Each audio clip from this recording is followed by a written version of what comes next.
We're tracking a lot of active winter weather across the country today. We're going to take you to eastern Newfoundland, which is now in the middle of another wicked storm. The St. John's area could get up to another 50 centimeters of snow today. It's leading to delays and cancellations across the region. Laura Howells, we sent her out in the middle of it. Laura, the wind blowing the trees behind you, and are you on a hill? What's going on? I'm coming at you live from a big snowbank, David. Yeah, not a hill, but a lot of snow here. Snow. Yeah, it's another stormy morning here in St. John's, for sure. Take us through what you're expecting.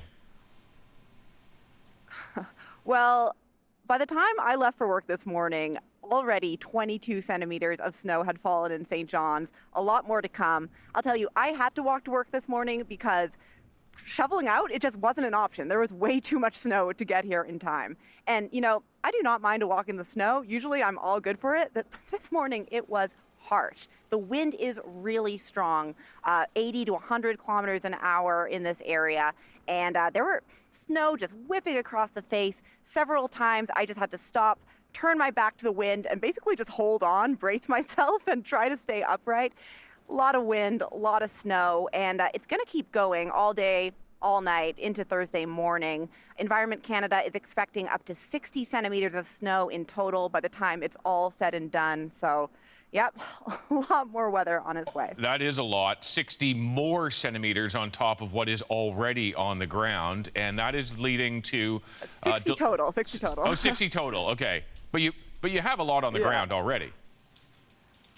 Oh, exactly. Yeah. So probably it's snow on top of snow on top of snow here. Exactly. Closures, delays. What are you seeing? Well, actually, last night, the rare decision was made to preemptively cancel schools in the St. John's area in advance of the storm. Kids here have been very lucky this winter in terms of snow days, because I've lost track of how many they've had. A lot of other things closed this morning, offices, the courts, buses are off the roads. At the airport, there are a lot of flights canceled and delayed. Also, several hundred people that don't have power this morning because of severe weather conditions. So another day of this area just hunkering down.